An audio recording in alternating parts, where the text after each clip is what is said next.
Welcome to another rousing edition of Super Cast Brothers, now in its fourth season, featuring myself, Jonno, him, Zantok, also known as Lister, and our special guest today, it is Zantok's brother, Twilix.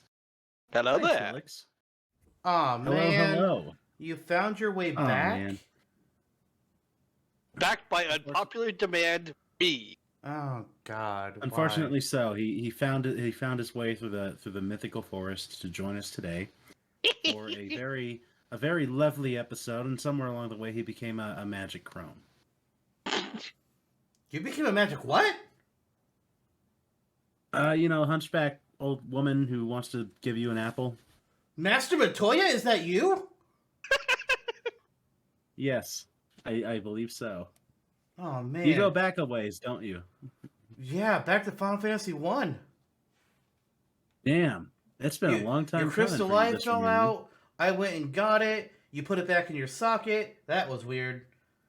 And then you helped me with an elf. I do help with elf problems. Yeah. The prince needs to wake up.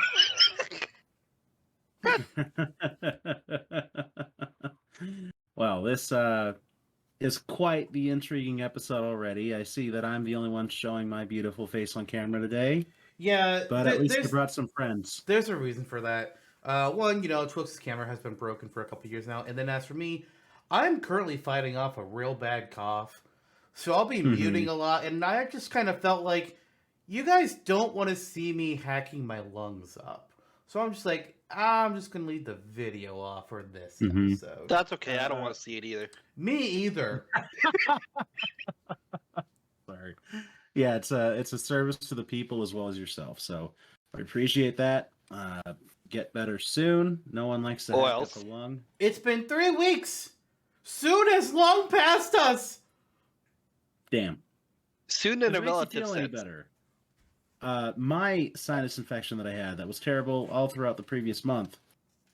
It went away after about 4 weeks. So you're hopefully on your last leg here. Great. That's fantastic. You know what I'm gonna do? I'm gonna pop a coughing pill right now. That's fair. Yeah, that's fair. Let's Go do that. Do what you got to do. Swish some salt water down your lovely throat. I actually tried that yesterday. Oh, okay. It was disgusting. Drink some hot chocolate instead. Ooh, I like that idea. We do have some. Do we still have some? I think so. Interesting. Damn, there you go. Some warm liquid to soothe your soul. I don't like where my mind went immediately after that. Wow. With all that being said, speaking of golden things, Twilix, how have you been? I don't. What do I say to that? You don't. Anyway. You tell him about how they need to add Shademan.exe to Mega Man X Dive. I mean, they probably would as a boss. But no, I've been surviving and all that. Even with him in the same house as you, that's somehow quite an accomplishment. So congratulations. We thank you for being here. I guess the powers that be have allowed me to live another day, and I'm gonna make it everyone's problem. That is very fair. Who was that? Jeff Prost? What? The powers that be. Twilix didn't watch Survivor, dude. Oh, you're missing him with that one. Whoosh! You should have went for the Other M reference. No. Oh yeah. The powers that be, the guy that directed Other M. Not that one. We do remember you, Twilix. We remember you. That was a Other M reference. Angry. Hey, at least Metroid Prime Remastered seems pretty cool. Oh yeah, it's worth $40. That's for sure. Gonna have to pick it up sometime soon. As well as Tears of the Kingdom. It's gaming season, guys. I guess without further ado, though, unless there's anything else that we want to discuss at the top of the episode, Mega Man Battle Network Legacy Collection. Woo! Yeah, Yes. that's this month. That is this month. That is correct. In a few There's days. another game coming out this month too that caught my eye, and I don't remember. Oh, Advance Wars. Duh. Maybe. Finally. Maybe. I ain't Yes. believing that game's releasing until it's on the store. You know, that's fair. I'm feeling fairly confident it'll finally be released because per current events in and outside of gaming, it seems that some things that should have happened a long time ago are finally happening. So I'm very happy. Like Tears of the Kingdom? Yeah, that. You can put a rock on a stick and beat things up with it. I love putting rocks I am on very- sticks. Me too. I'm very pleased by the combination of the rock and stick and having Link wield it. I like the idea of combining a pitchfork with an extra long stick and just making an absurdly long pitchfork. It's great. That makes me happy. You can the best part is you can do that in real life anytime you want. That's true. Yes. Let's give that a go sometime. Yeah, that's just around the bend too. Holy cow! I think just over a month away for that at the time of recording. Today's a special episode, at least for Twilix and I. Hello. Oh, are you Hello. two getting married? No. Are you announcing That's your for marriage? the next. No, No. that's for the next. Oh my episode. god, you're pregnant! What? You know me. I have been for roughly 20 years. That's true. That's Mhm. where Austere came from. Yeah, the gestation period was worth it for him. My dog is protesting. Oh, I your thought that dog's was gonna you take it making over it. sounds. No, that's my dog. Is that okay? That's awesome. That's awesome. We, Lister and I, before we get into the meat of this podcast, Got married? have a couple.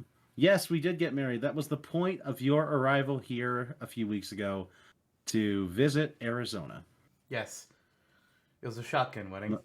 We didn't tell It anybody. most definitely was. It was a shotgun wedding inside of a board game store. Yes. And the one who validated our marriage, who looked over it, Curb Walker, he was called out by the owners of the store for playing Pokemon Go inside of it. He was. Which was pretty fucking funny. Well, honestly, yes. And then you said something along, he was like, oh, they called me out. And you're like, the only people that make more fun of nerds than everyone else are other nerds. It's true. And isn't that Accurate. Isn't that the truth? Yeah. That was pretty Also, entertaining. I We had been calling him out the whole week I was there. Because he was playing Pokemon Go everywhere. It's like, dude, really? Come on. I'm glad it's at least staying relevant with one person within the state. It was pretty funny though. I mean, he was finding Pokestops like everywhere. That's because they are everywhere. They are. Literally in the middle of a board game shop. In that arcade store that we went into, and that guy was talking to you for like 20 minutes. That was unique. Do you think he listens to the show? I'll invite him to. No. Hey, dude. But all around a good old time. And with our marriage having been announced, I think it's time for us to get into some Smashtopia showcases. That's right with you. I mean, I guess. I guess too. I mean, it was only your idea to include these in the episodes. Because it's either that or we talk about other bullshit for 40 minutes. That's true. We'll undercut it. We'll make the other bullshit portion be just the 10 minutes that it was today, and we'll jump right into the first showcase. Shall you go first, or shall I? You usually go first. I do usually go first. Okay. My first showcase today, my dear friend Twilix, is from a series that we both know and love, and will be serving the greater good of this podcast today as well with its presence. It is Isun from Okami, an item, not an assist trophy.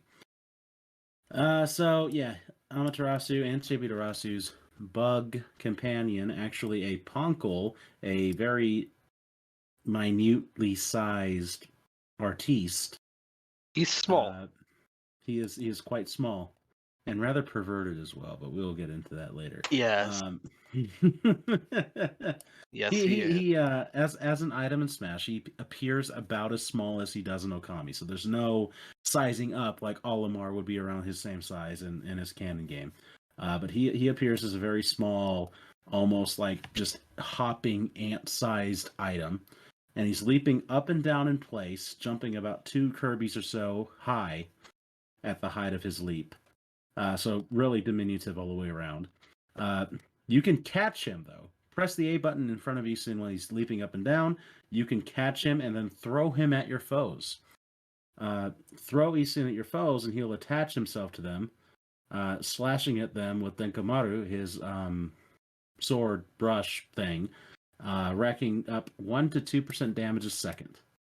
As he's using this to assail his foe, the sword's brush attack will also be at play, gradually covering them in ink that slows them down the more that they're covered in it. Easton can easily be blown around or knocked off. Like if you run around at a high enough speed, let alone be hit by somebody, he could be knocked off. So it's a fun game of hot potato with our little inky boy. And that is the item, Easton. Interesting. Mm-hmm. Yeah, I thought so. I mean, That's probably something how I would handle it myself. I'm curious. I'm curious about something though. Why did you choose to go for an item for Isun as opposed to making him an assist trophy? I believe, I may be mistaken, it's been a while now. I believe that you issued him.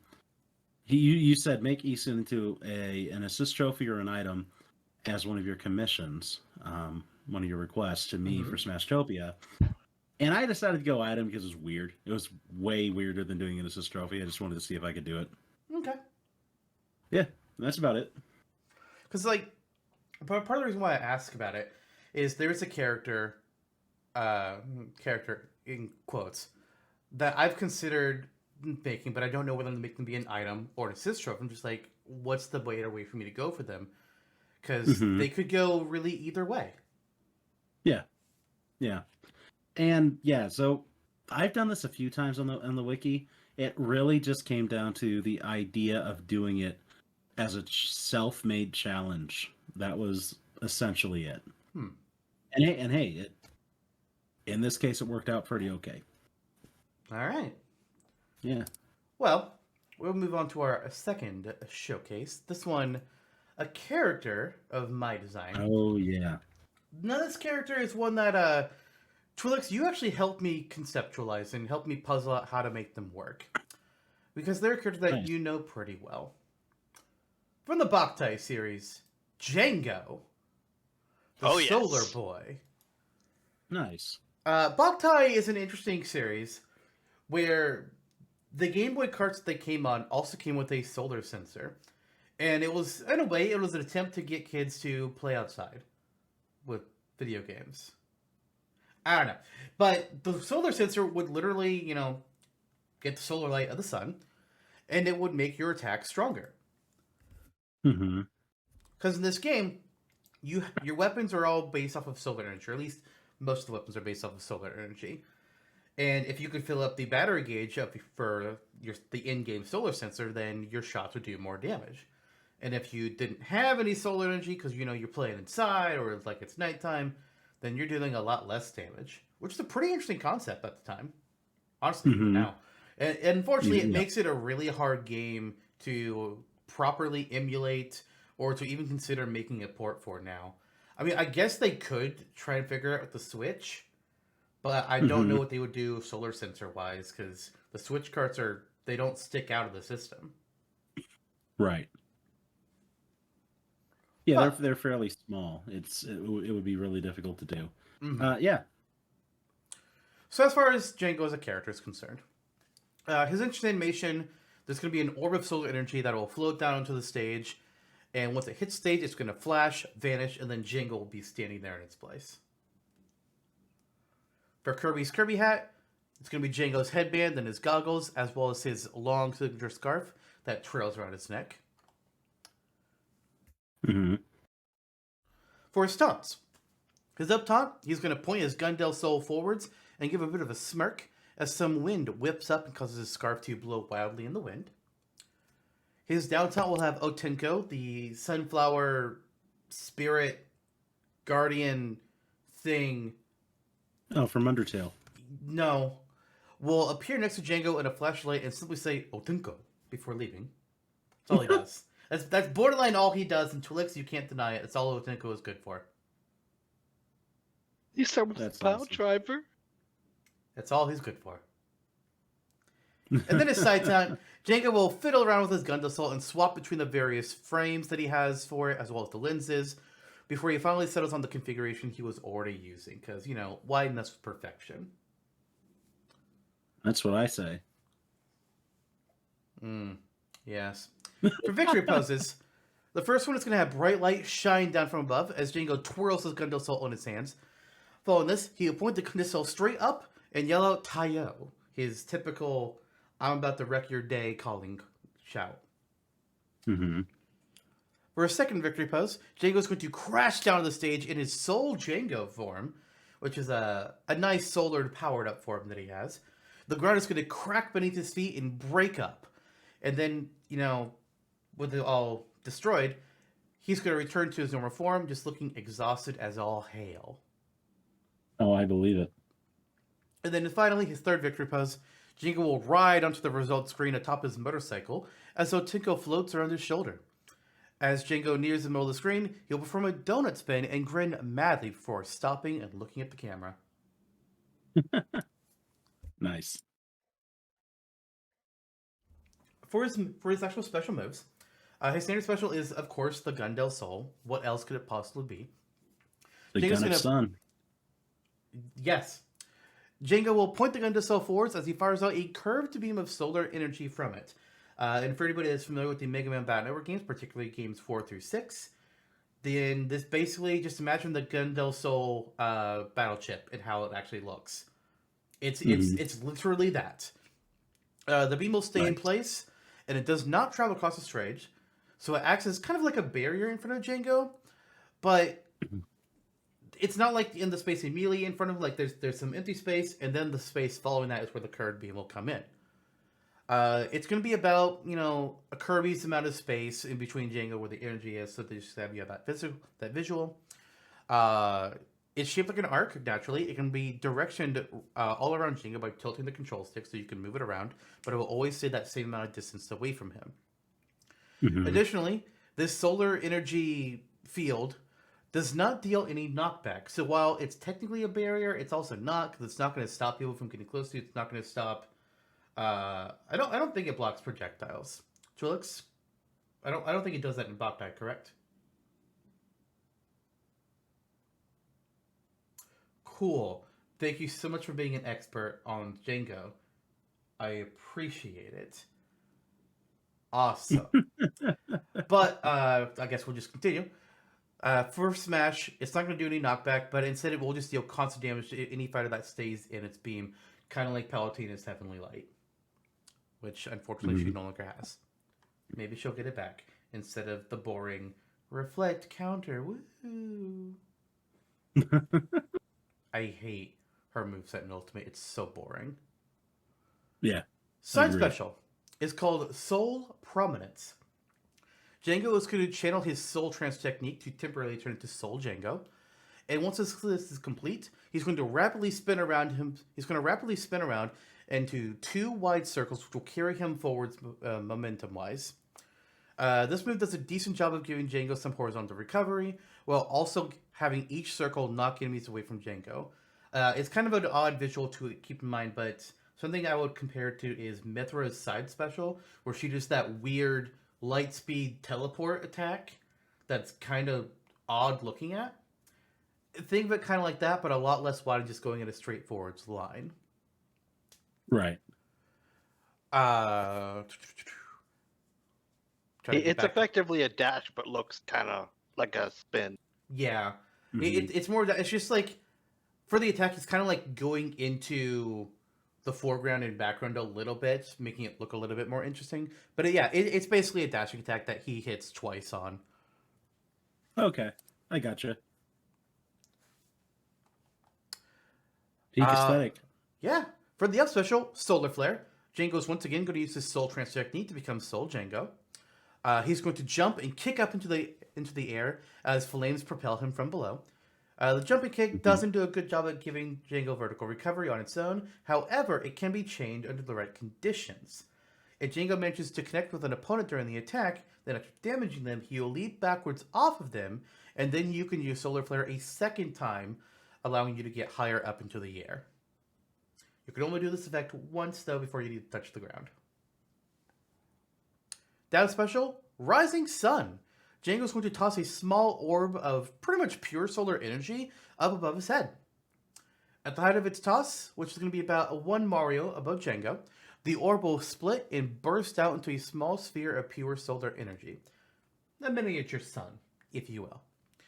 This sun will hang in the air for about 8 seconds and will deal damage and knockback to any opponent that runs into it. The Rising Sun will only dissipate after this time has passed, or if Jango attempts to reuse the special move, as he can only have 1 Rising Sun on the field at a time. You are muted, sir. Yeah. Oh, nice move. Nice move. I would imagine, first and foremost, I like the execution. I would also imagine that this may not be the only time he mentioned a rising sun in this podcast. It very well may not be.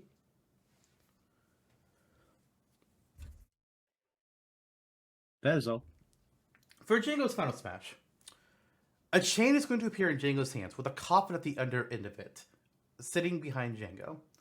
Jango will suddenly spin and use the chain to swing the coffin through the air, which you could kind of envision similar to how the Belmont's final smash starts out, where they hit an opponent with a coffin.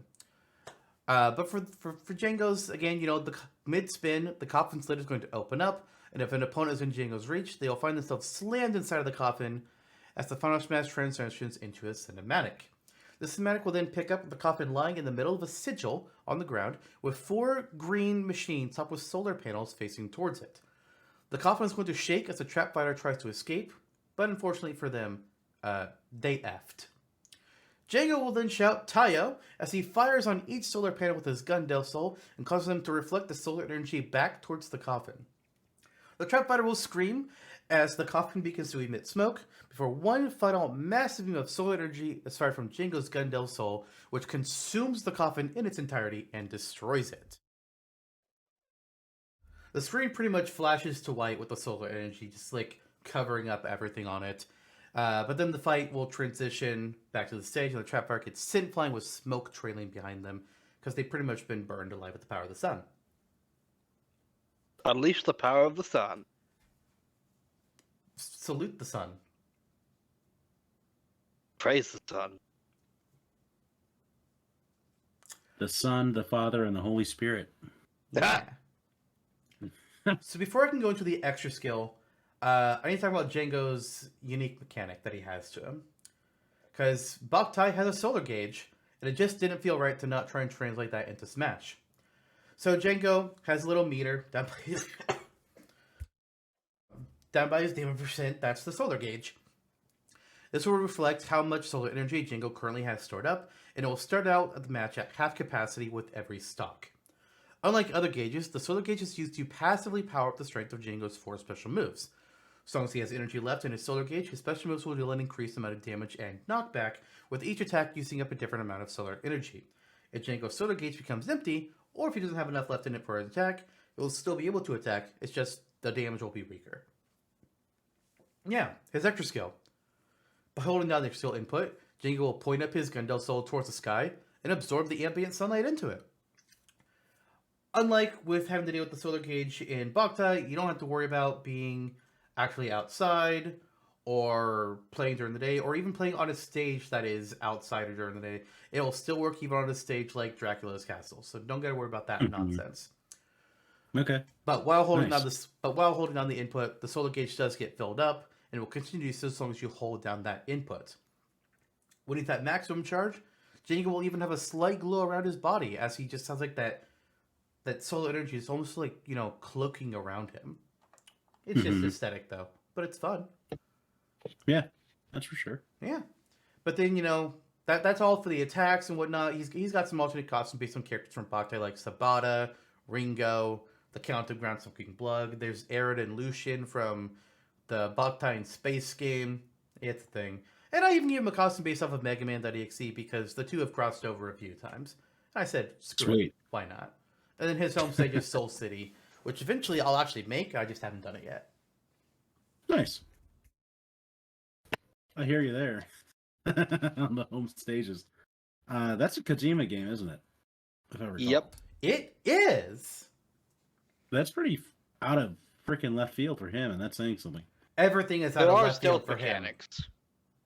Also true. Also true. Okay, nice. On to my next one in this strangely monopolized generific Okami session. I wonder why there's 2 Okami submissions being shared. If it's topical to the episode or not. Second up for me is Shinshu Field from Okami. It is the first kind of open landscape Hyrule Field-esque place that you unlock in Okami after exploring Kimiki Village for a while. So I think possibly the most memorable arc in the game, being the Orochi area. It's kind of the de facto place if you're choosing one area like that, although Ryoshima Coast is also quite cool. Not Cat Call Tower? See. Not Cat Call Tower, not this time around, but maybe one day since you requested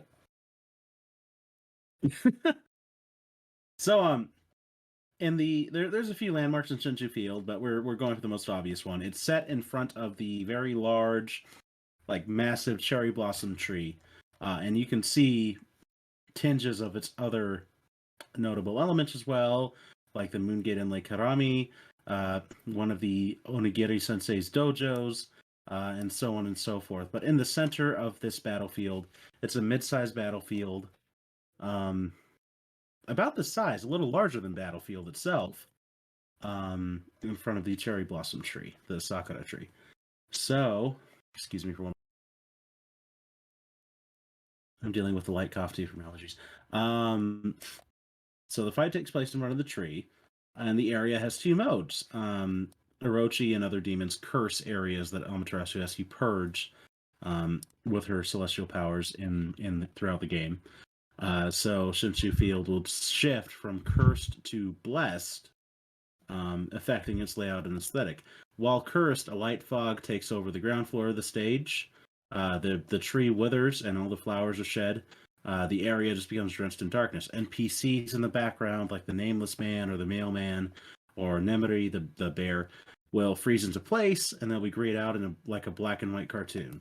It's very dire. And during this time, there will be platforms made of cursed cherry blossom tree branches. And I made a layout that you can view on the wiki. The orange platforms that I drew out on paper are the cursed platforms, and the blue ones are the blessed platforms that appear in its place when it's in its cured form. Let's see.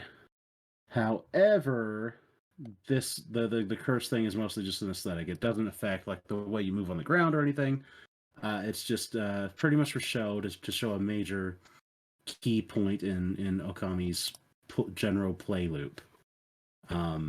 It's just the difference between a really happy place and a really, really sad one. And a slight difference in stage design where the platforms are antecedent to each other depending on which version of the stage you are shifting into every, say, probably half minute or so. That's that. Lots of NPCs, lots of callbacks to the game that are present in Shinshu Field are present here. Anything that's an Okami stage, just very pleasing to look at with a lot loaded into it. Bada bing, bada boom. If I recall, I don't think that's even your only Okami stage on the week. I think you also did make Ryoshima Coast a while back. I did, and I might go back and renovate it, to be honest, because I want to make it larger.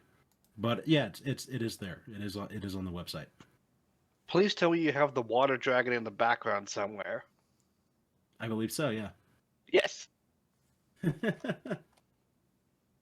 Maybe one day we should go inside of the water dragon. No. What if we rode on Oh, top yeah. of the Dragon Koryuta? We could do that too. He was a nice guy. Yeah. He'll take us from one part of Japan to the other. Sounds like a good deal. It is a good deal. Especially when you free him from his curse in Mystical Ninja starring Goemon. Oh my god. Speaking of ninjas. So, Nice segue. in a previous season, we may have made a moveset for a ninja. We may have made a moveset for a cursed character.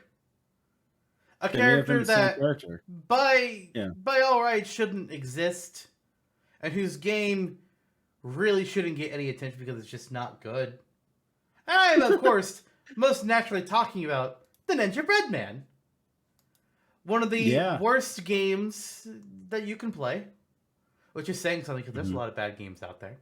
But we made a character out of this guy because we said, screw it. Why not have some fun? But why am I talking about this? I mean, we already made the character on the wiki. So why is Ninja Bread Man on the screen again? Because I decided to do something else with the Ninja Bread Man. I decided to give him an entire event match dedicated to this, in quotes, character. Because let's be honest, he's not really a character. I call this event match Ninja Bread's Revenge. Yes. And I wrote a description that reads like this. The Ninja Bread Man is sick and tired of everyone talking about how much his game sucks. It's just not fair. All these other games and characters get praise heaped on them like it's cheap candy. But nobody will spare even a single gumdrop for the Ninja Bread Man? That's it. It's time for the Ninja Bread Man to take things into his own hands and get some revenge against these so-called Game of the Year winners. So, this event match, your goal is to play with the Ninja Bread Man, and you're going to be fighting against, let's see, it's 1, 2, 3, 4, 5 different characters whose games have all won Game of the Year awards in the past. Specifically, I just looked at, to keep it simple, I just looked at, like, the Game Awards to keep it, not to, because there's a lot of different sites that give out, Game of the Year awards, but I'm just like, all right, I'm just going to go with one source to keep it easy. So as Ninja Bread Man, you'll be taking down Geralt of Rivia, because The Witcher 3 Wild Hunt got Game of the Year. You'll be fighting against Tracer from Overwatch. Link, or specifically the Wild Link version of him I put on the wiki, to representing Breath of the Wild. And then you'll also be fighting against Kratos for God of War 2018. And then finally, Ellie Williams from The Last of Us. All these characters are currently on the wiki, except for Kratos. He'll get there eventually. There have been some ideas.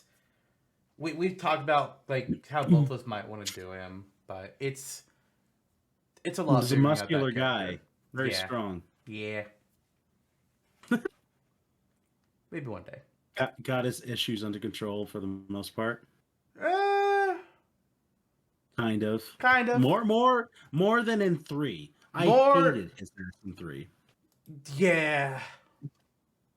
So at least he's got that going for him. Yeah. But all right, anyway. That's all our showcases. So now we can go ahead and move on to the real point of this episode. Our Smashtopia character, Amaterasu of Okami. Oh my god. Oh my lord. We're finally here at this episode. We're finally here. We were supposed to do this character last season. And then we moved it, and I don't remember why. I think it was because of Twilix. It was Twilix's fault.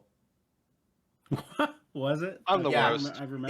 It literally was. Because we also had Ravenbeak last season. We were just like, all right, we know Twilix, you got your schedule, and you're kind of busy a lot. So we didn't want to book you twice in one season. So we pushed Amaterasu to this season. Twilix, you kind of sound like me with that description. Yeah. The me who shoved recording this episode off by several weeks. Whoops. Hey, but now we're here. We get to celebrate a beloved character And by beloved, I mean by at least 2 out of the 3 of us in this call. So it's going to be... Hey now. All right. We got to put some truth on that. Yes, it's true. You two have played Okami and I have not. But I at least have watched it be played. Yes, you have. Okay. And cheers to that. Okay. No, it's OKAMI. That's how you spell Okami. Okay. AMI. It is how you spell Okami. It's even how you spell the sushi brand Okami that you see around Costco sometimes. Huh. Which isn't that great. It's not a great brand. The game is Neither are certainly you. better. No, but at least this is. Momono World, shout out for this excellent t-shirt featuring 2 characters who are on the Smashtopia wiki. They are. You hate that I'm right. I know. We're just gonna move on. Mm-hmm. Hey Jonno, it's Amaterasu time. It is. How is Amaterasu gonna enter into the fight? How is Amaterasu going to enter into the fight? In Okami, I'm not going to be referential. Okay, so there is a statue of Amaterasu that is looking up, howling towards the sun, and Amaterasu breaks free of this statue and shakes off the rubble in, wolf-like fashion, ready to fight. Is that from Okami? What's your entrance? Yeah, it's from the beginning of Okami. That is the beginning, yes. Okay, alright, chill. Fucking Christ. Excuse the fuck out of me for not knowing. It's You're excused. You're excused, sir. Go back to your room.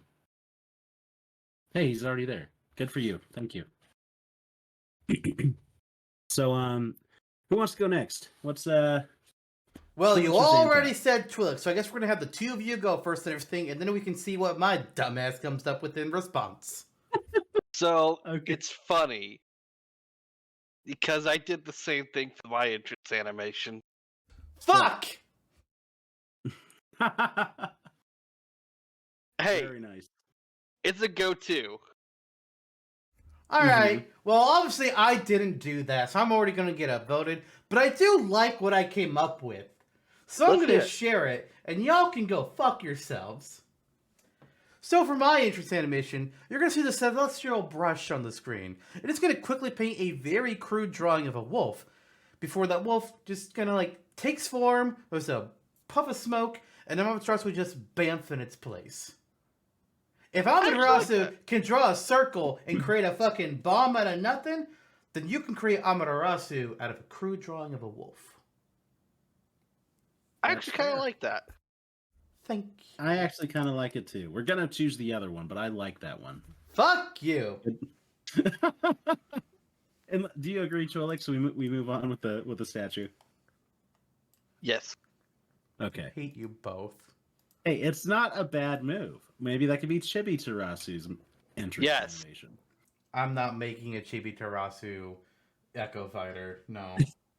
Maybe. Do it. I did Do think it. about how, depending on how this goes, I might do it. But Do it. It could be a semi-clone. Doesn't have to be an Echo Fighter. Yeah, it could be fully original depending on where we go with this moveset, actually. We will see. if my moveset gets completely erased, I'll just change it and be Chibi Terasu's moveset. How about that? Fuck y'all. Okay. We should make it our AMI. point to not choose any of Zantok's moves so that way he can do that. I think that's gonna be real fucking hard with the options there are for Amaterasu. There's not a lot of options for the moveset. There really There's isn't. not a lot. There's not a lot of options for the moveset. Maybe I was bouncing between maybe 7 or 8 arts and where to place them. We'll see where it goes. We'll see where it goes. Will be fun. But I think first we're getting into taunts. So since we already established Kirby hat. Kirby hat. That's right. Similar to Pokemon hats. Half of Amaterasu's head with the snout and the ears, on top of Kirby's head. I just thought of a better one, but never mind. I recuse myself from that thought. Twilix? I forgot to write down a Kirby hat! All right, well, we're moving on. So mine is similar to yours. The one thing I forget. God. But instead of it being like, kind of like how the Pokemon ones are just like, the top half of their head, it's looked like really kind of creepy. Amaterasu is going to look more like, taxidermy. It's going to look more like a taxidermied Amaterasu head on top of Kirby's head. Oh, God. A more PG version is just that the tattoo marks on Amaterasu's head or head and face would apply onto Kirby's head and face, but I think that would be too subtle, honestly. Okay, so since Twilix did not have one written down, I will share the thought that I just had. Okay. The tattoo marks from Amaterasu placed over Kirby, like you were just saying, would be too subtle on their own. What if you put the reflector on Kirby's back? I was thinking that, actually, yeah. Along with it. And wolf ears. And wolf ears. Okay. That sounds good. We did a trifecta. That was all three of us chiming in for that, so I feel good about that. Haswa. Haswa. That'll be the note that I write down to remember that. There you go. Oh, dear. I'll forget it by tomorrow, so I'll make sure to send you my notes after this episode's done. Please do. Uh-huh. When you don't send me your notes, I have to rewatch the episode, and it's a butt. I've got mine written down this time. I do too. I've got mine written down. I just need to dust them up a little bit. Okay. Onwards to the taunts. I will share my first taunt, which I have listed as an up taunt. So as this tends to go, we can mix and match depending on what we think of each other's. My up taunt is Isun appears and bouncing up and down on top of Amaterasu's nose. After 3 little hops, Amy catches Isun in her mouth and patooies him out onto the floor. Bada bing, bada Isun. Twilix. So I didn't label my taunts in any directional one, but I did number them. So I'll Okay. go with number 1. Is that she yawns and lays down to take a nap, which she does often. She does. She does. Just blatant disrespect to someone trying to talk to her. Tell her something important, she just nap. So, one of my taunts is Amaterasu will curl up, lay down, in order to take a quick nap on the stage before Isun angrily jumps on her nose and wakes Amaterasu up. That's funny, because one of my taunts is Amaterasu lays down and yawns, Isun hopping angrily around her as she lays down, falling asleep. The only difference is that I have her permanently falling asleep until she's distracted, but we could just wake her up. We made the same taunt, basically. We all made the same Yes, we all taunt. did. Yep. We will get there when we get there. Okay. As for my so-called side taunt. Whoa! You just said your second taunt. Oh shit, that's right, because we just went through the sleeping thing. Yeah. Okay, that so means it's Twilix's turn. Yeah.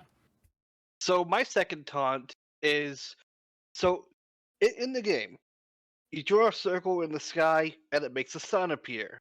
Like during the daytime, it can turn nighttime, it can turn it to day. So I'm thinking, just have the sun appear with like the sun drawing animation, and she kind of sits down with it or something. Okay, that sounds good. There's the rising sun already. Got that in the picture. It's just probably a bit more subtle than it is in game, because it's a taunt. I hear you. Yeah, because in game it takes over the entire screen. Yeah. I hear you. So one of my taunts also used the celestial brush. For this one, the celestial brush will appear in front of Amaterasu and draw the symbol for bloom right in front of her. This will create a small clover that will just sprout up in front of Amaterasu, which Amaterasu will then bend down and take time to sniff a little, since clovers are so important to Okami. I like that. I like that. I like that as a nod to Clover Studios. Mm-hmm. Mm-hmm. No, And that's the that's actual really good. clovers that you have to bloom in Okami. Yep. Mm-hmm. No, that's good. I like that one quite a bit. Okay, my final taunt. Amaterasu barks. Bark. And you can use the taunt button like repeatedly, over and over again, cancel out one bark for another bark, because that's how it rolls in Okami. Yeah, fair. An annoying taunt, if you will. Kind of like it can be annoying in the game. Have all players with Amaterasu barking with the 10 dogs at the screen. You create a chorus of 8 Amaterasus on the stage, barking to the tune of a song. Oh my god. That would become the new That'd be the next meme, everybody. the new King DDD laying on the ground. Okay, final taunts, everybody. I think Lister and I already said them, so Twilix. So my last one is she sits down and then Isun's just bouncing on her nose. Nice. Nice. Similar to my first one a little bit. Yes. Okay, cool. Okay, before we get into deliberation over the taunts. Dude, I still haven't said my third one. Oh, I thought you did. Okay, No! what's your third one? That's twice now I've had to say it. My third taunt isn't anything special, but Amaterasu will tilt her head up to the sky and howl. You know, that iconic, classic Okami howl. Truly, yes, like a classic. Okay, nice. Now then, before we get into the inglorious task of sorting through our taunts, we have to henceforth proceed into victory poses. So, my first victory pose is the camera dynamically shifts and stirs as Amaterasu lets out a victorious howl, the sun shining overhead. Directly, it's one of her victory poses from defeating a boss in Okami. So for the exact trajectory of the camera, it's pretty much 1 for 1.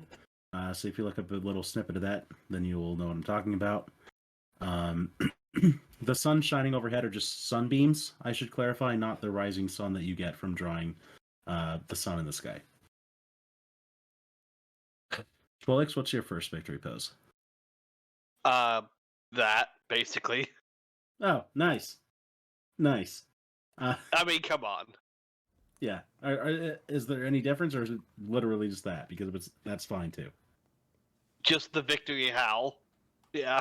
Sweet. Okay. And Zantok. So I don't have the victory howl, Mm-hmm. but it's a taunt from me, so screw you. Mm-hmm. My first victory pose instead is that Isun will jump off of Amaterasu and bounce around the screen in excitement as Amaterasu pants a little bit before lying down. That's fair. That's a nice one. Enjoying the spoils of victory. My second victory pose. Amaterasu is seen celebrating her victory by standing in front of a bowl of animal feed with a rabbit, cat, or Shiba Inu. The camera pans around them in a circle once before returning to a stationary position. Twilix. She takes a nap with Isun bouncing around. Nice. I love it! I like taking naps too, especially with little men bouncing on my nose. Alright, my second one. Amaterasu will fly through the air, curled up in a little ball, with the Sumigari on her back as she tears through the air. Amaterasu will twist and land on the ground with a skid as she spins in place before stopping to snarl at the camera. Nice. That is pretty dynamic, and I remember it from the game. Good draw. On to our third and final. Similarly enough, Amaterasu runs towards the camera, flashing her weapon forward and freeze framing in a vicious and regal pose. Similar to her Marvel vs. Capcom 3 victory image. Twilix? See, this one's a bit of a callback to like the very beginning of the game. She's digging in the ground and uproots a turnip. Just holds it like proudly. Is Amaterasu secretly Princess Peach? No. Are you sure? At the start of the game, you're digging up turnips. It's like a side quest thing. Yeah, well, Peach also digs up turnips.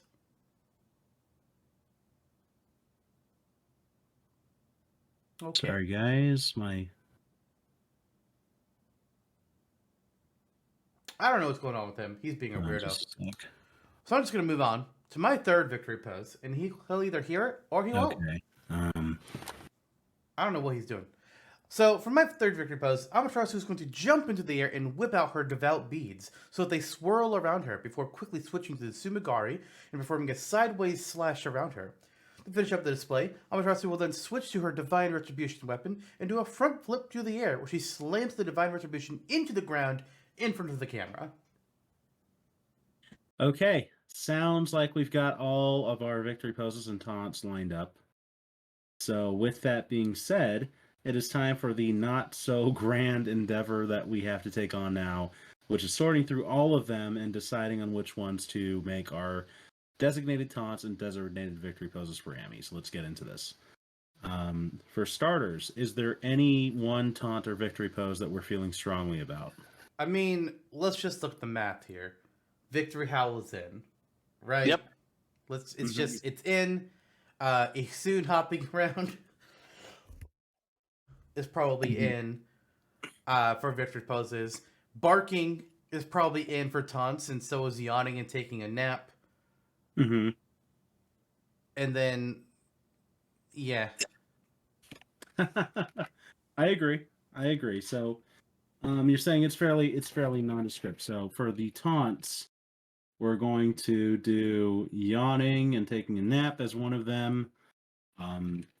Whatever very specific little thing that we decide to, whatever specific quirks can be decided in post, I guess.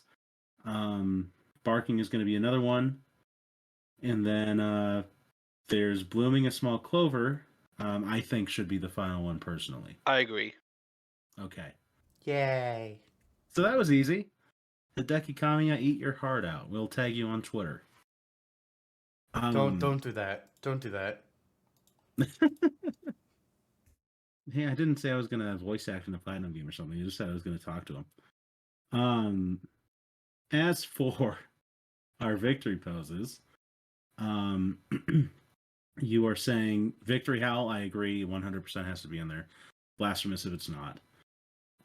I think Lister postulated that the Isun hopping on Amaterasu's nose is one that should be fast tracked since we mentioned it as many times as we did. I agree. Again, I mean, there's one where Amaterasu catches him in her mouth and spits him out. And then there's one where he's just kind of dancing around on her. We can go with either or. Is there one that we're feeling more than the other? I think just the bouncing around, personally. Yeah. Okay. Sounds good to me. So for our final victory pose, though, we're dealing with a couple of pretty unique ones. So basically, I think Lister's is the best out of the attacking poses, using a variety of weapons, and it's just a little more interesting than mine. And then there is her eating with one of the other animals, which, as Twilix and Zantok, I'm sure could both attest, is a common trope in the game. So do we go with both are really. Do we go with the attack or do we go with the eating with an animal? I mean, there's also the turnip digging. The turn, yeah, there is. Yeah, I was gonna mention. Did we forget something? But yeah, digs up turnip, holds it up. That recalls one of the most stressful parts of the game for me. Mama, good lord. Okay, Just, yeah. just wanted to call back to like the very beginning of the game there. Mm-hmm. So okay, I like that too. I like all three of these. So I'll leave it to you guys. Which one of the three do you feel most strongly towards? Without saying our own. Either or. I mean, yours I are also mean, on the table. All right. I like the idea of a silly one with the turnip. That's So that's fair. that's my opinion. Mm-hmm. Honestly, I second that opinion. Hey, I'm not arguing that. That makes the shit easy. That was surprisingly easy for a taunt and victory pose round. Yeah. So for her taunts, Amaterasu barks, Amaterasu sleeps, Amaterasu smells a clover. Yeah. For her victory poses, Isun bounces on her snout, she howls towards the sun, and she digs up a turnip. Yep. Sound good? All right. Sounds good to me too. Okay. Onwards to the most special of all special events, though. It is time for us to dig into, not turnips, Amaterasu's special moves. Oh boy. Yes. Here's where I become the most basic of bitches. I think my standard special is fairly basic as well, but I wouldn't think be all of mine are basic. Sometimes a basic moveset is better than getting overcomplicated. I will That's give is you. true, Sakurai. Yes, precisely. It's cool in execution sometimes, but honestly, I don't play as Steve that often. I don't play as Min Min that often. Also, Phoenix Wright and Marvel's Capcom 3. Also fair. Also fair. I hope they would streamline him a bit in Smash. I'm sure they would. It'll be exactly your moveset actually from the wiki. It'll be exactly my that because I've been hired to direct the next game. Yeah, you are the American Sakurai. That's not true. No, it's not. But you are going to start your own gaming development advice channel soon. Yes, that is true. Most excellent. Okay.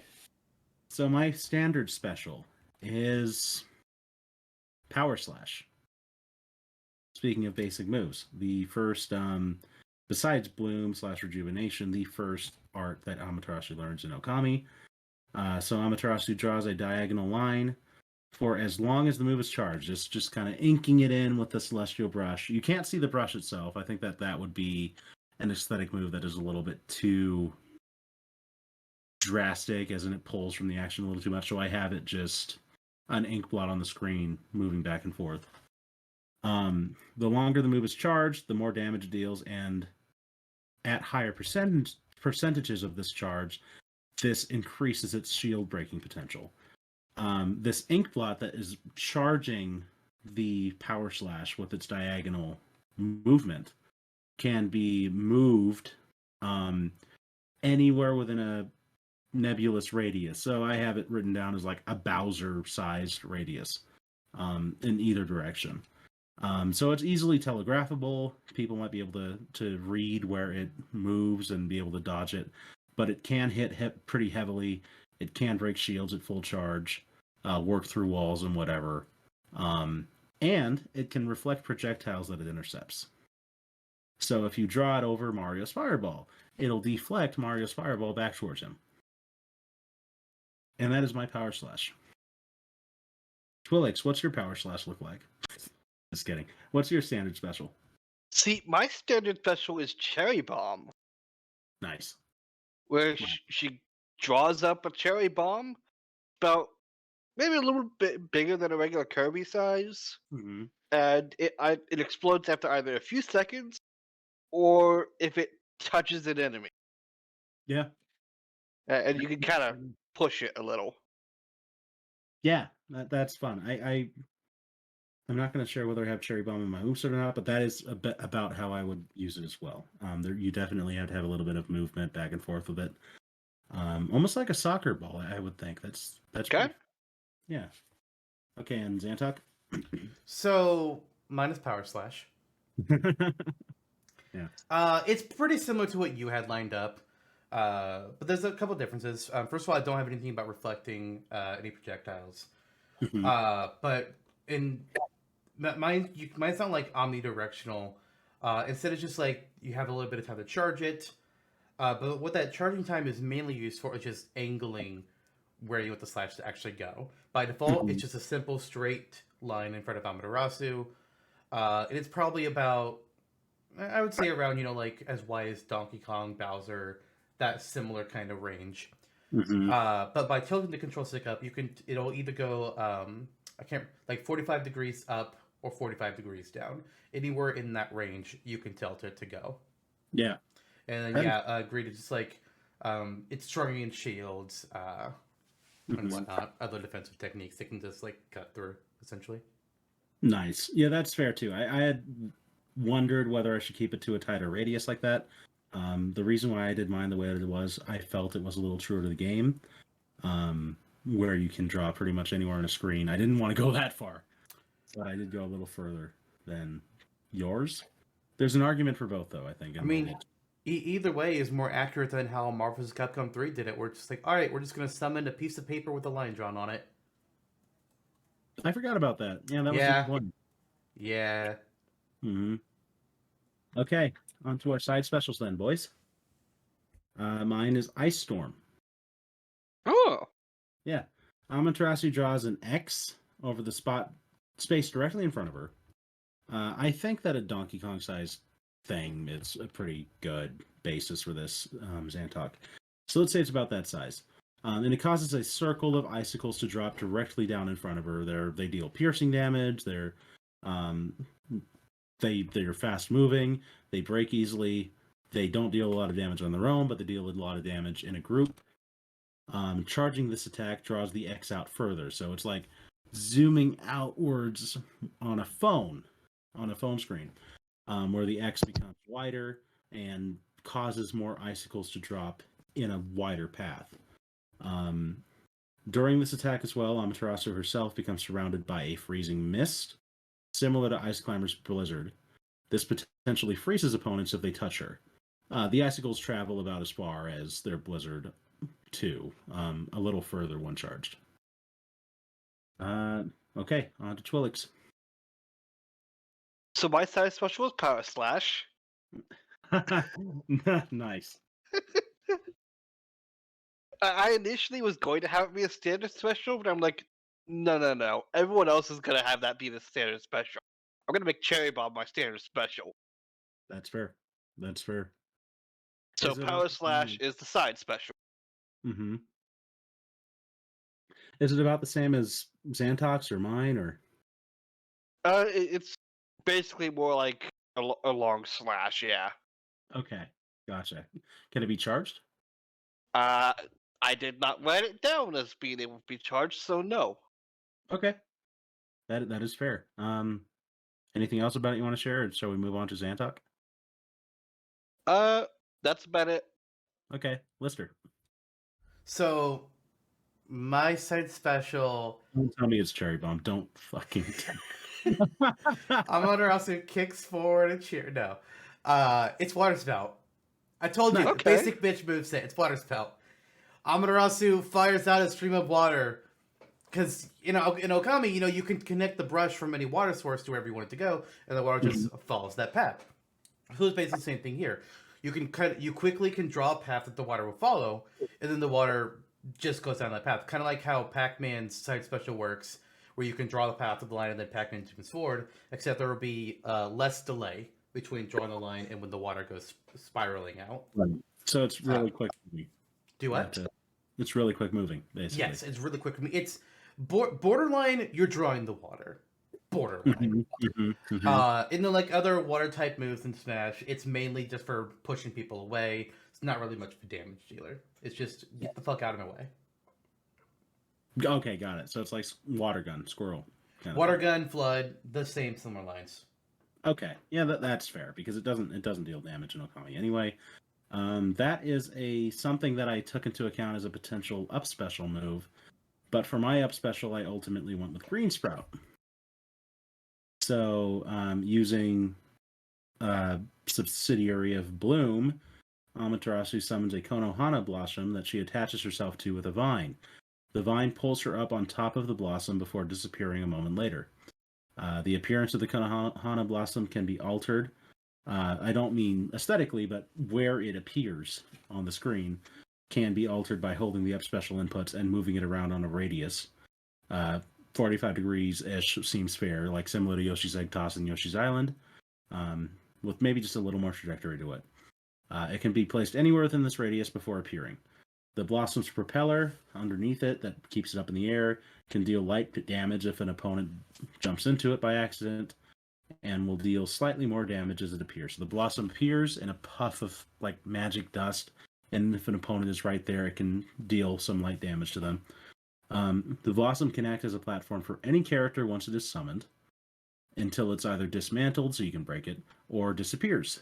It can also be canceled out of at any point during Amaterasu's rise up on the vine by holding down on the control stick. So Amy will go falling down if she cancels out of it. And that's that. Twilix? So my up special is Green Sprout, but I have it function a little different. It's more like kind of a lasso ability, like, you know, Like Link's grab. kind of like a Ivysaur's Vine Whip. Okay. Nice.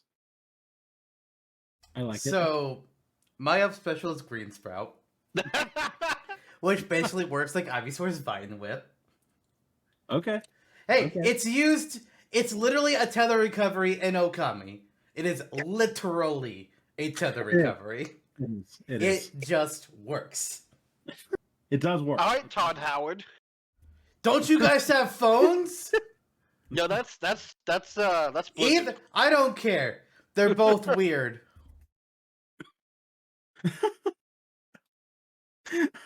Okay. Nice synchronicity there, guys. Down special. My down special is Fire Burst. Okay. Yeah. So Fire Burst in Okami is summoned with an infinity symbol. Amaterasu summons a large fireball about the size of a party ball, basically, directly in front of her, and it quickly descends upwards, ultimately at the height of Bowser. As it ascends, it kind of sprays outwards in that infinity symbol-esque pattern.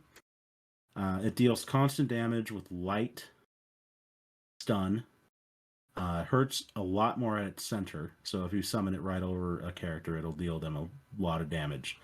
And there's light lag upon startup to count as a charge with some super armor for Annie. And that's that. Twilix, what's your down special? So my down special is Shield Tree. Nice. A ability you might not actually use that much or completely forget it exists, but you just place the dot and it sprouts a tree. It wouldn't be like a super tall tree, but it would basically act as a wall, So a it's like temporary wall Villager's for a few Tree. seconds. Huh? Villager's Tree. Possibly. I haven't seen that in action. Villager plants a little sprout in the ground. Then, for his next application of the down special, he waters the plant. It sprouts into a tree, and then he can use an axe to chop the tree down. Mm-hmm. Okay, but it sprouts instantly. Yeah. Sprouts instantly, and maybe has a little less function where you can't knock it down on an opponent. Maybe, if I'm following. It's more that it is a damage sponge, so that way you can make it sprout immediately and avoid an attack.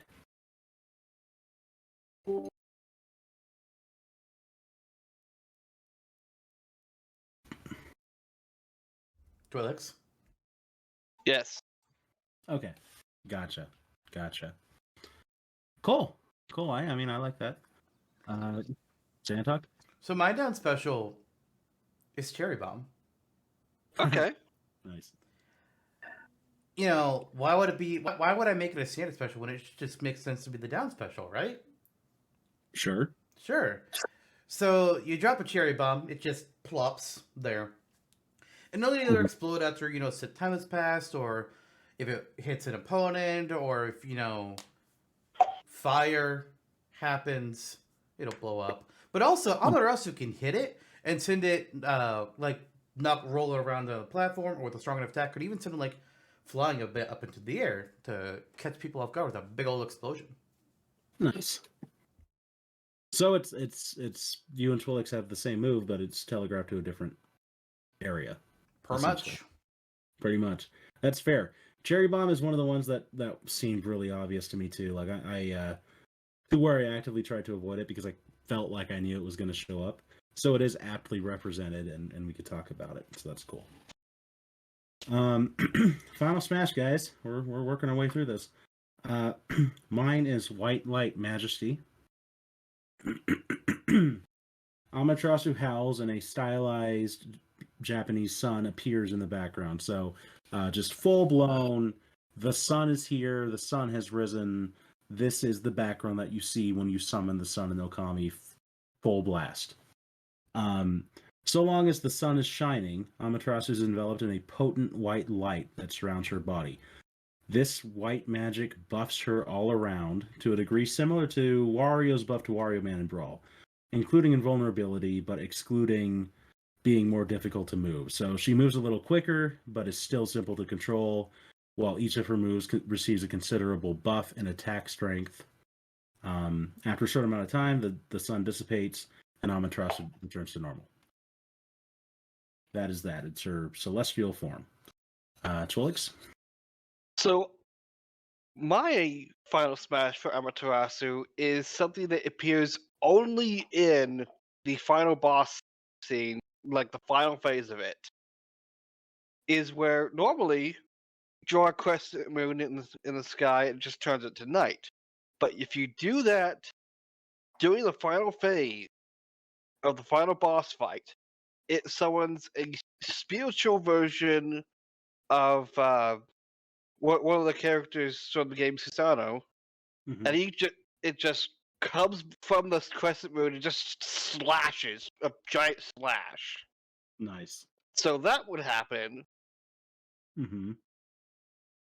It would turn the stage dark during the whole animation where it comes in to slash at whoever poor unfortunate soul is targeted by it.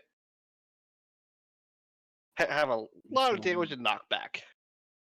Nice. Is this a CGI move? Like Amaterasu attacks somebody and then enters into like a cinematic, like an ultimate? I didn't quite envision it as a cinematic. Okay. I'm gonna guess for this one. The moon appears in the background of the stage, or not necessarily the background. Like it appears probably like either in the middle of the stage or like in front of Amaterasu. If a fighter is inside the moon, that's when it'll trigger to cause Susano to come flying down and strike that opponent in particular. Gotcha. That's that's a unique way to approach a final smash, and I'm pretty proud of that one. yeah, I mean it gives Susano a chance to be a hero too, which is few and far between. That's pretty neat. I like it. And Zantok. So you had the rising sun in yours. Mm-hmm. Twilix has the moon in his. Mine also has the sun. Okay. I call this move Sunrise of the Divine. Nice. Amaterasu will howl as the rising sun appears using that brush technique, and it will appear in front of Amy, kind of like how I just proposed how the moon could appear for Twilix's Final Smash.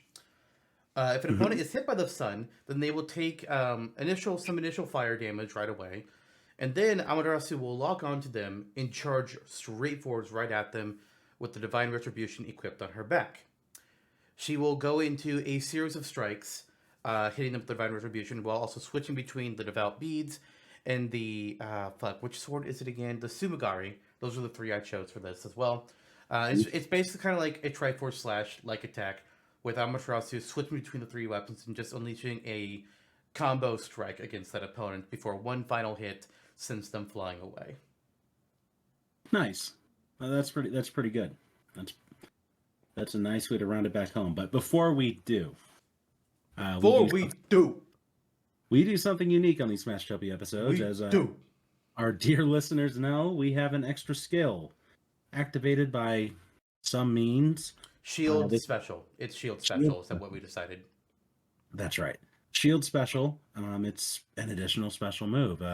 something we came up with to spice up our movesets a little bit and project it as maybe a potential for something to be canonized into Smash later on. Since these sorts of moves, EX moves, whatever you want to call them per fighting game, are fairly common in fighting games these days. So with that being said, my extra skill, as has been hinted at through Lister's moves quite frequently, Amaterasu is able to swap between weapons that she receives throughout the game. The three primary weapon forms are reflectors, rosaries, and glaives. So Amaterasu standard attacks are heavily changed. She is a weapon changing / stance changing character. She has the Divine Retribution Reflector, the Devout Beads as a rosary, and the Sumigari as a glaive. And she can swap between them at will. Bada bing, bada boom, there you go. Twilix. So for my extra skill, oh, I thought I heard something. For my extra skill, I went with Veil of Mist, which in the original game is represented by everything else slowing down around you. Mm-hmm. I didn't quite want to do it like that, even though I could have. Mm-hmm. I just wrote it down as a speed boost that you can activate. Nice. And there is quite an aesthetic there where there's mist surrounding Amaterasu throughout the. Okay, yeah, that's cool. Cool, I like it. So for my extra skill, I considered Mist Veil or Veil Mist, whatever the hell it's called, but it was just like this is just exactly the same thing as Bayonetta's down special, so I don't want to do that anymore. Instead, what I did is called Divine Instruments, which lets Amaterasu swap between the Divine Retribution, the Devout Beads, and the Sumigari to change up her standard attacks and her smashes and aerials. It's a bit of a stance weapon change kind of thing. Not many characters have. The Divine Retribution is meant to be more like the standard. It's the default normal melee range that typical fighters tend to have just in front of them. It's the more balanced option. The Devout Beads are the longest range. Weaker in attack, but they have multiple hitboxes along the beat, so you could hit somebody multiple times. And the Sumigari is more medium distance, but higher on power, while also slower in execution. Correct. Cool. The crux of the moveset, if you will. I feel like my moveset is like a combination of YouTube's movesets. Here and there, yeah. I could see that. There are a couple of. I did bring a couple of unique moves with Fire Burst and Ice Storm. We'll see where that goes. Which I should also mention. My original Final Smash was borderline the exact same thing that Ami has in Marvel's Capcom 3, which is fire, ice, electric. It's like, oh, cool, but I hated it. It was boring. I was like, screw it. We're gonna go for the Divine Instruments. I don't care. Which is also used in Marvel's Capcom 3, but I had no other ideas besides those two things. Like, fuck it. No, yeah, it's an aesthetically pleasing move. I mean, we'll get to it. We'll get to it now. Unless other skills, do you want to talk about that first? Crawling. That's all I got. Crawling, wall clinging, and wall jumping. All things she does in Okami. Yeah. Yeah. Okay. Sounds okay. Now that we got that out of the way, it's time to deliberate on the special moves. What are we doing here, boys? What's our easiest route forward? There are a few Green Sprout areas where we have the same Green move, generally Sprout. speaking, just telegraphed to different places. Green Sprout. Yep. Green Sprout. How do we want to approach Green Sprout? Do we want it to be my version with the Konohana Blossom? Remind us what your version was. Okay. So to recall, your version is essentially Vine Whip. Yeah, both of ours are essentially Vine Whip, but longer range. Oh, that's fair. Mine is Amaterasu summoning a Konohana Blossom. So, from that area in the game, which name eludes me at this time, it pulls her up on top of the blossom with the vine. You can telegraph where you place the blossom a little bit with the movement of the brush. The propeller on the blossom deals light damage. It can be broken by opponents or used as a platform as well. So Amaterasu is taken up by a vine onto the blossom that she summons. She basically just creates a platform in the air below her that she stands on. Correct. And it can be anywhere within a radius. So, upwards arc, pulls her up in a diagonal or straight up or whatever. She's there. Pulls her straight up to that platform. Then the platform can be used by anyone until it disappears. Okay. Mm-hmm. Both functional, both canon to the game. It's all very true. Twilix, what do you think? I mean, personally, I like the Vine Whip idea more. I agree. On what basis? Not that I'm... One, it's snappier. Mm-hmm. Two, Yeah. well, the idea of like having a floating platform created as an official, I think is a good idea for in a moveset. Mm-hmm. I feel like just the straight up vine fits Amaterasu better, with just how that's more with how much that is used just like as a technique in Okami. Mm-hmm.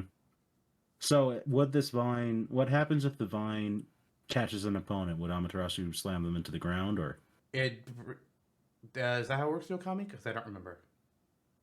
I don't think it works like that in Okami. I was thinking it will just pull Amaterasu to them. Okay, That makes sense to me. could get dangerous. Good. All right, but yeah, okay, sounds good. So there's that. We have Cherry. I think the easiest way to approach this at this point would probably be deciding on the final smash first. Okay. So, since it's so unique per each one, I like all of them. I think that Twilix's is the most unique. Honestly, I agree. I like Twilix's the most. Because mine and yours, Zantok, they both fall into at this point Standard fare. Like, I like the idea of what it would look like to attack with Sunrise of the Divine. I like the name of the attack, but ultimately it's Triforce / Great Ether. Yeah. Mine buffs are not as prominent in Smash as they were in earlier games, given, but it's still just a buff. Let's just go with the Susano thing. I agree. Yes. Okay. Now that we got that out of the way, what do we want to attack next? We have our down special. I think we have to look at the combination that is Power Slash and Cherry Bomb. Yeah. Because pretty much wherever they go is going to determine on what hits that last spot. This is true. Jonno, you and I have Power Slash on the standard special, which works. Yours you can choose omnidirectionally. Mine is just like a cone. Twilix, you have Power Slash on the side special. We never got clarification on you on where you can aim your Power Slash. Like if you can aim it omnidirectionally, like in any direction around Amaterasu, or if you could also just do it in a straight up cone, or if it's purely just a horizontal slash. I imagine it's more purely horizontal slash. Okay. So we'll have that to hash out. But then it's a matter of where we want it to be, either on the standard special or on the side special. Personally, to me, I think it makes more sense on the standard special. Side special, it can work, but I feel like it's...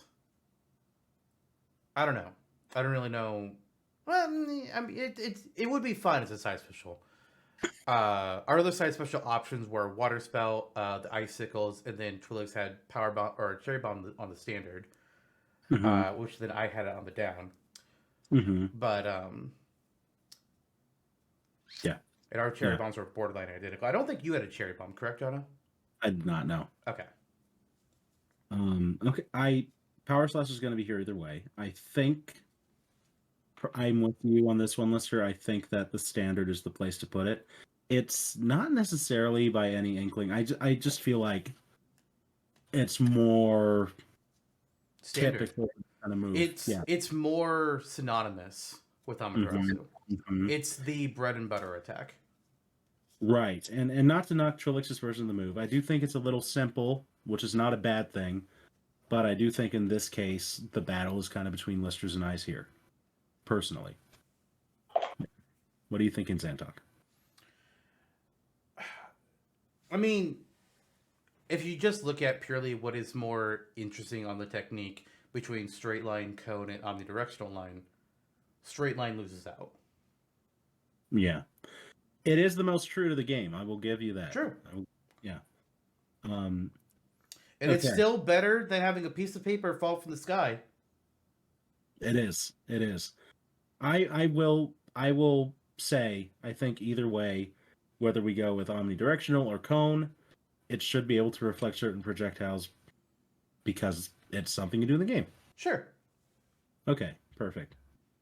Now that we have that out of the way, I think the cone is a little more smash fair. It's a little more, maybe a little more fair on the overall. The omnidirectional is, I don't know. It's a little more Okami-esque, and I don't know if that fits more for this. What do you think? It is sometimes difficult to translate another game's characters and techniques into Smash, especially when that game and technique is from a more 3D setting. Right.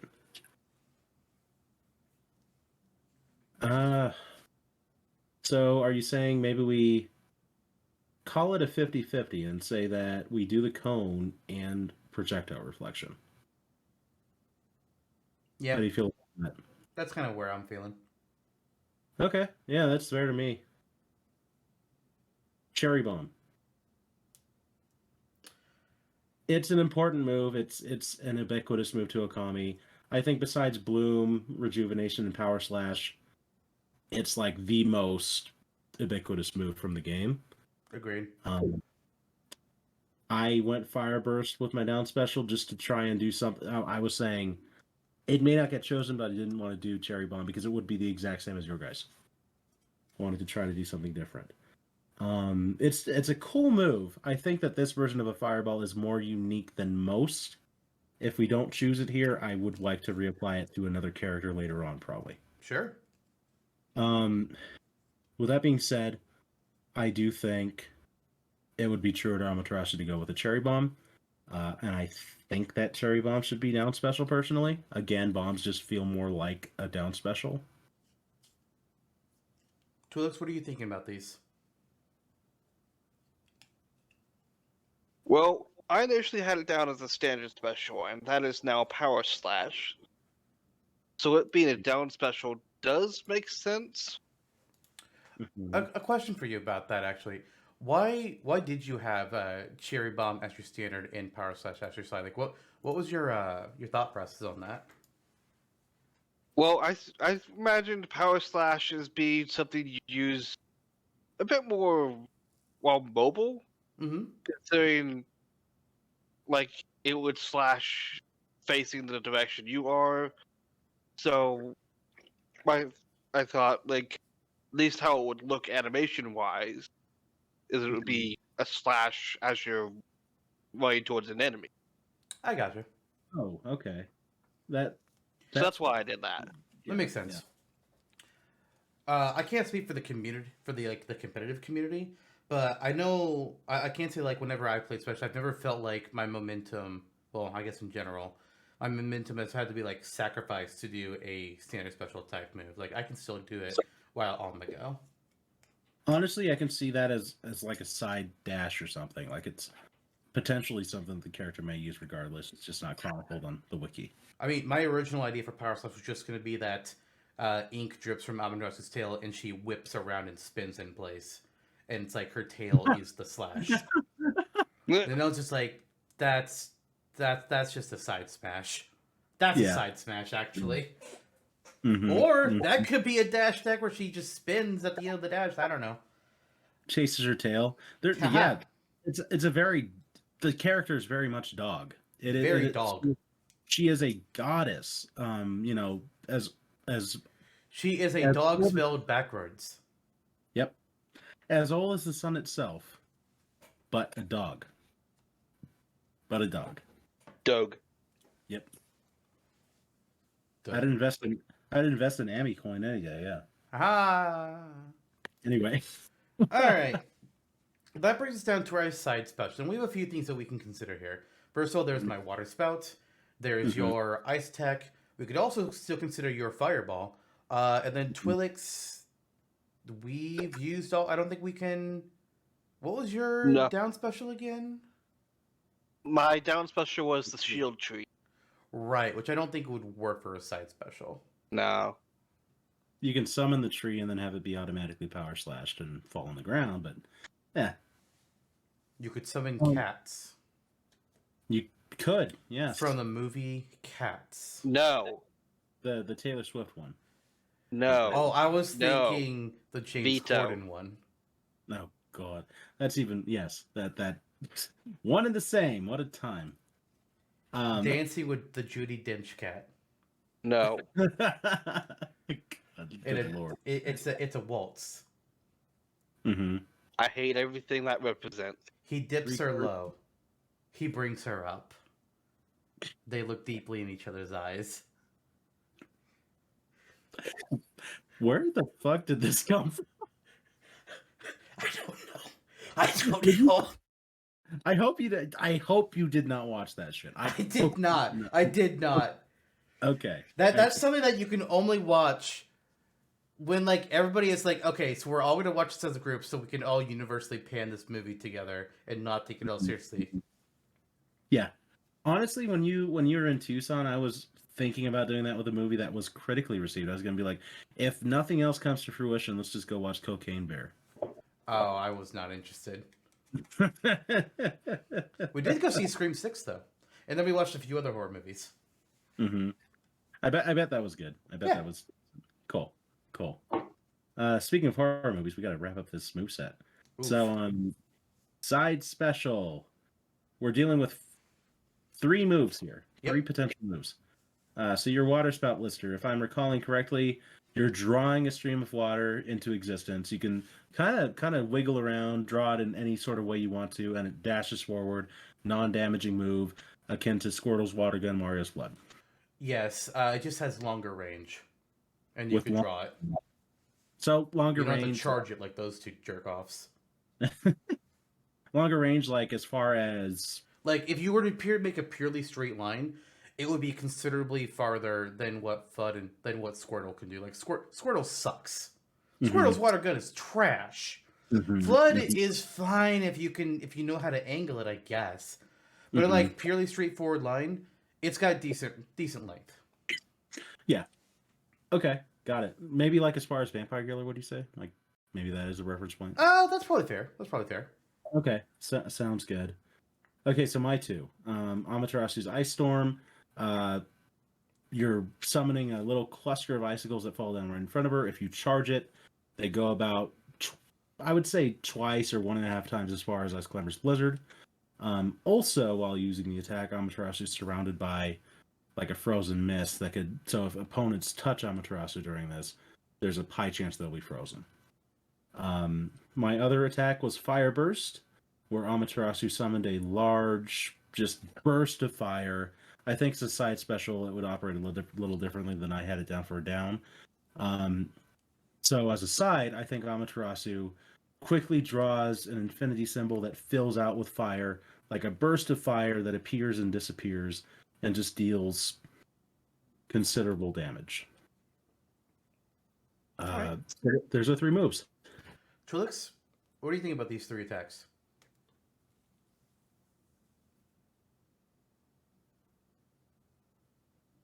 I mean, I like the Firestorm. Okay. So having Firestorm appear just like essentially right next to Amy.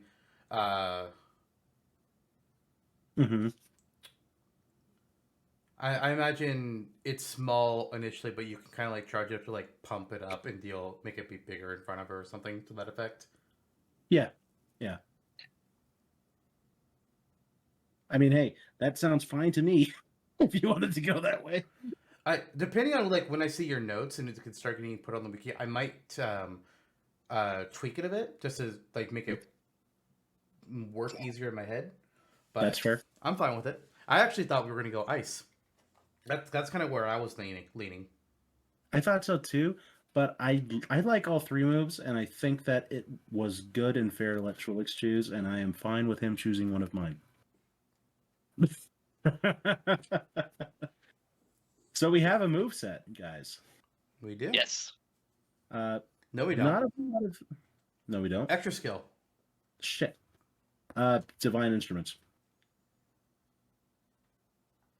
I think that's fair. I mean, I like Veil of Mist. So do But I. do you like Veil of Mist, or do you like Amy being able to switch her weapon mid-fly and change up her attacks? I mean, yeah, I like that more. Yeah, that's what I figured. I like the mist, damn it. The mist. I like both as well. What I kind of get to when we get down into the grit, a little like this is which move. If both moves are true to the character, which one is more unique for the character? Like which one would be more applicable to only this character? And I think it's Divine Instruments. Whereas Veil of Mist, you can apply a similar move to maybe other characters as well. So it could reappear somewhere, much like some of our other moves that didn't make the cut here. We've definitely done that before. We have for sure. This was a fun episode, and we're not quite done yet. But for recollection's sake, our standard special is Power Slash. Our side special is Fire Burst. Up special is Green Spout. Down special is Cherry Bomb. Final smash is Giant Slash. I'm forgetting the name of it, but I think that's right. Right, Felix? I mean, it doesn't have an official name, But did you give it a name? yes, I gave it like a flashy name like Susano would give it. Mm-hmm. Susano style Crescent Strike. Works for me. Which is what he would call it, yes. I love it. Okay, final smash. Susano style Crescent Strike. Extra skill, Divine Instruments. There She it can is. crawl, wall cling, and wall jump. All There you right. go. Most excellent. So there's two last things here to cover with Amaterasu. First of all, alternate costumes. I don't have specific ideas written down. I just figured they would probably be based off of some of the different fur patterns that the other dog characters have in the game. Yes. Maybe pulling from some of the alts from Marvel's Capcom 3, which, as a fun little note, she has a John Talbane inspired alt from Darkstalkers, which I think is just fun. Yep. I honed in on that one. I have John Talbane written down. That's like the last crazy kind of alternate costume. Also Oki, like similar colors to Talbane, but I think differentiated enough and important enough to Okami to be there. And then I just have potential colors based off of the 1, 2, 3, 4, 5, the 8 Canine Warriors. Yeah, that works. So that's that for me. Did you have anything else, Felix? I just had like different color markings and the different types of dog could be with the karmic transformers you unlock. Mm-hmm. Maybe also the realistic Amaterasu skin. Oh yeah. That's what? a great idea, actually. Oh yeah, they were originally going to go with a more realistic art style before they went with what they have now, and that's what they have left of it basically. Oh god. It's an unlockable costume in It Okami. actually looks pretty neat. Oh Yeah. god. Maybe a Shiranui inspired alt. I'm not sure. Too simple. Yeah, it's not different enough. Yeah, it's not It's different enough. it's just the same thing but with different patterns. Yeah. It's more complex patterns, white tendril stuff, and a brighter color. Yeah. Okay. It's That's not fair. different enough. That's fair. But I think that's about it. So I'll dust up my notes and shoot them over your way, Zantok, for the wiki. And Yeah, I'll pretty much take both your notes and I'll make it work. Sweet. I will get those to you soon, so that way we can get this up on the wiki. Well, there is one last thing. Yes, there is. Home stage. What the question pretty much becomes with Nintendo characters, it can be different. Sometimes we'll typically go for something that's either representative of that character or maybe the game that they originate from. With third-party characters, it's more often if this game only had one location as a stage in Smash, what would that pick be? Mm-hmm. And I'm gonna let you two fight this one out. Shinshu Field. It's already written on the wiki. I agree. Beautiful. Okay. Done. There you go. Thank you. Handshake virtually. Not Cat Call Tower, though? Really? Not yet. I feel like this is a missed opportunity. It's coming. Cat Call Tower is coming. Okay. One day. Just for you. Okay.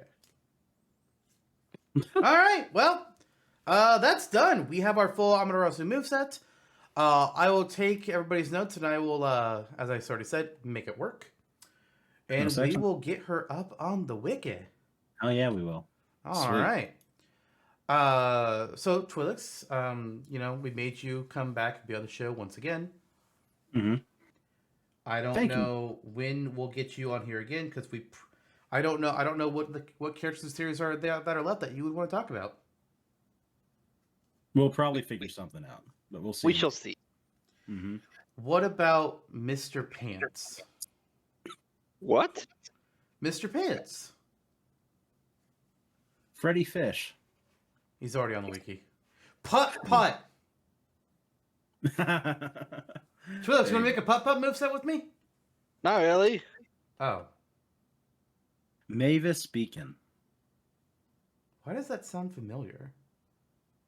She's a woman that teaches typing to elementary school students. What? Yeah. Huh. Okay. I don't know. Anywho, I remember.